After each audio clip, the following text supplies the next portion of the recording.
Now, through my process of investing, I've amassed around 7 figures of different dividend growth ETFs and stocks that now pay me an average north of $6,000 on a monthly basis. In this video, I'm going to break down 2 of my biggest portfolios, which I've never shown here on YouTube before. We're going to look and see which positions make up these portfolios and exactly how much I get paid from dividends on a monthly basis. Now, if this interests you at all to take a look under the hood and see what I have going on here, make sure to please stick around, drop a like down below, and let's get into it. So first things first, this is one of the portfolios you guys might have already seen. I have made videos about this portfolio in the past, but stay tuned until the end of the video because we are going to go through a brand new portfolio that I've never showed here on YouTube. Now, this portfolio alone currently pays me around $2,100 estimated on a monthly basis. And just a side note, I do have different portfolios on different brokerages, just of course to stay under the SIPC insurance. Now, getting right into it, this portfolio has a mix of different stocks and ETFs, and some pay huge dividends on a monthly basis and some not so much. But to break things down, we first have 680 shares of JEPI, the JP Morgan Premium Income ETF. Now, these shares of JEPI are going to, of course, have an estimated annual income that's different on a monthly basis because JEPI doesn't pay the same dividend on a monthly basis. But as of right now, it shows that JEPI pays around $3,200 per year in this portfolio. The next biggest position, or the next biggest, annual payout is from my 918 shares of Realty income, around $2,820 a year just from the Realty income in this portfolio. Next, we got 1,000 shares of Verizon, which pay around $2,660 per year. Then we have 984 shares of QYLD, which pay around $2,000 per year. Then we have 1,100 shares of Devo that pay around $1,882 per year. 302 shares of JEPQ, which pay around $1,560 per year. We got 512 shares of BST, which pay around $1,536 per year. We have quite a bit of EPD, 561 shares that pay around $1,100 per year. Then we have 1,748 shares of BDJ, which pay around $1,100 per year. Then we have my biggest position across all my portfolios, which is my 1,000 shares of Apple, which pay around $960 per year. Next, we have XYLD, 194 shares, which pay around $848 per year. OHI Omega Healthcare pays around $800 per year.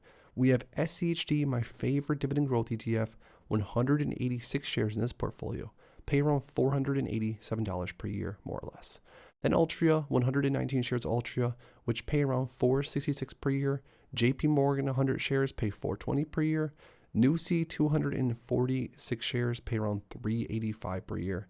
Then we have TSLY, a little bit of TSLY, never heard anyone, 46 shares, pay around $364 per year. Then 419 shares of ETJ, pay around $273 per year. MPW, the 442 shares, pay around $265 per year. National Retail, 107 shares, pay around $241 per year. WP Carry, 48 shares, pay anywhere from around $200 per year.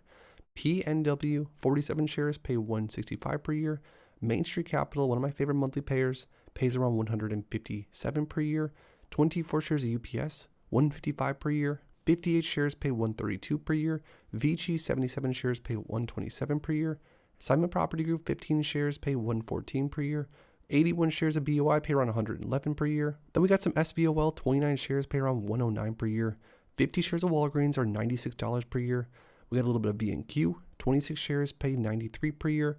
Then we have some QQQX, 42 shares that pay $73 per year.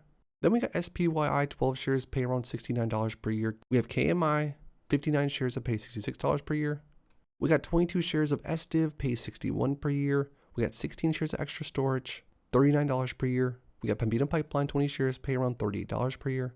Next, we got AMLP, 12 shares that pay around $38 per year. ABR, 18 shares that pay around $30 per year. We got T-Row, 6 shares that pay around $30 per year. DLR, we have 4 shares that pay around $20. And then we have a little bit of RYLD, APLY, HRZN, CEFT that pay around $10 or $15 per year. And then the final few names pay anywhere from around a few dollars per year because I just have a share or so of them. Now, as you see right here, this entire portfolio as of filming this is worth around, say, $504,000. But more importantly, maybe, it pays around $25,000 per year in dividends. Now, if you've made it to this point in the video so far, comment down below your favorite position of mine that I've went through so far. But without any further waiting, let's look at my other portfolio that I've never shown here on YouTube. So here it is. This is one of my other portfolios, and this is the estimated annual income. Right here in this tab, we have BDJ, we have $63 per year. BTI, a newer position that I started as of recently, $14.14 per year. We have more Devo, of course, $367 per year. We have EMB Enbridge, $76 per year. We have more EPD, $490 per year. Then we got a bunch of Main Street Capital, $345 per year. We got some Altria, $964 per year. Then we have a ton of National Retail, $309 per year, and a ton more Realty income, $3,305 per year. So that gives you a decent idea of what I hold in some of my larger dividend growth portfolios. And keep in mind, I will be sharing more of my other portfolios as time goes on here on my channel, so make sure to subscribe if you want to see under the hood and in a very transparent manner, show you exactly what I'm buying and selling on a consistent basis. I always found it fun to come on YouTube and see what other dividend growth investors had in their portfolio and how much they were getting paid on dividends on a consistent basis. Now let me be completely clear here. I'm not making this video to brag, of course. I know there's other investors right here on YouTube that would make both the portfolios I just went through look absolutely tiny, and my portfolio, of course, is bigger than some people's portfolio. But like I said, I find it fun to see other people's portfolios in a transparent manner like this on YouTube, and I hope you did as well. Of all these different holdings, you can sort of get an idea of where I'm kind of investing more and less into, and as time goes on and as I get a little bit older, I have been more and more interested in investing into some of the ETFs, like the SHD ETF, for example, or even things like Devo. But that being said, I'll always have other larger satellite positions like Realty Income, which I own a ton of. And with owning a ton of Realty Income, even though it is a single stock, by selling covered calls on it, I do limit some of the downside, but also have a limited upside potential. But for me being more of a risk-averse, more conservative, sort of scaredy cat investor, it works out pretty good for me. Now, the last thing I'll mention is that I am planning on moving a lot of things around in this portfolio come very soon here.